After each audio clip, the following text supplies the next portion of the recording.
Hi everyone, this is your Young People's Love Tap video. I'm worried about my friend. First of all, this is a tough area, so I'm going to give you some tips in a minute, but I've got to say, this happens all the time in life. Whether you're a young person or middle-aged or older or old, sometimes things happen and we're just worried about people that we love, whether it's family or friends or neighbors or whomever. So I want to acknowledge you. So good for you that you're a good person and that you're worried about your friend, because that really says something about you as a person, that you're a really good person. The thing about this whole I'm worried about my friend area is it can be really tricky.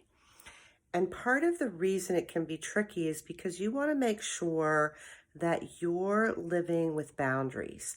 This is not a video about boundaries, so I'm not going to get into that, although I should put that on my list. But it is important that you have boundaries in life because that's really healthy. And when it comes to friends or other people in our life, it's really important that you have boundaries and you're respectful of them. So here's some tips for you since you're worried about your friend. Number one, the first question is your friend in danger?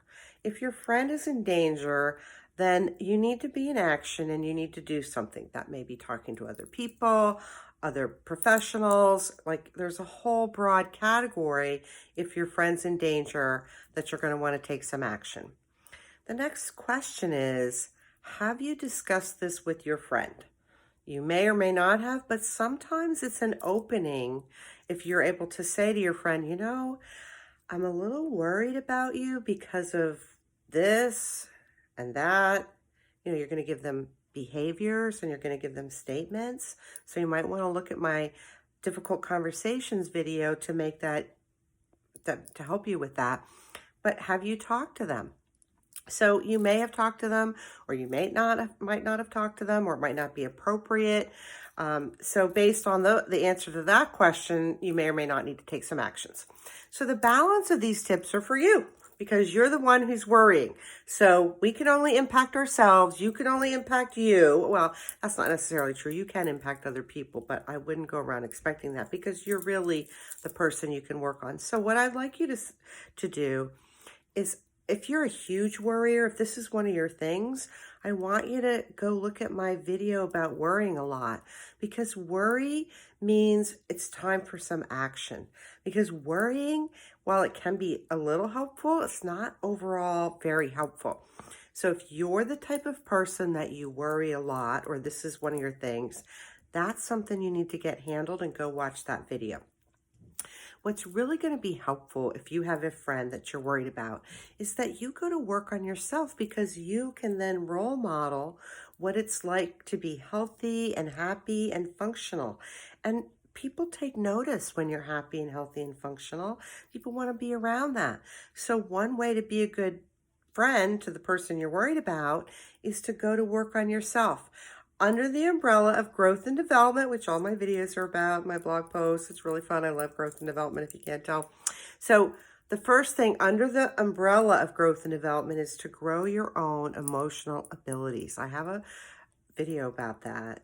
It's really powerful, very helpful. It will help you help your friend, and will definitely help your friend. You might want to see if you get your friend to go on this journey of growth and development with you. Besides working on your emotional abilities, which is to identify, manage, and process them, you want to go to work on self-care. Self-care is amazing, really fun, good for you.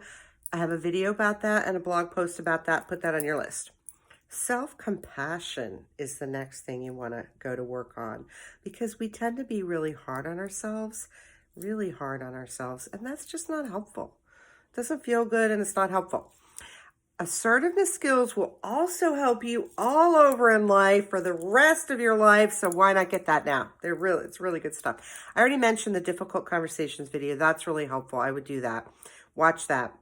And the other thing for you to know is, unfortunately, you can help people and you can do things for people, but you can't save people from themselves. People have to manage their own life.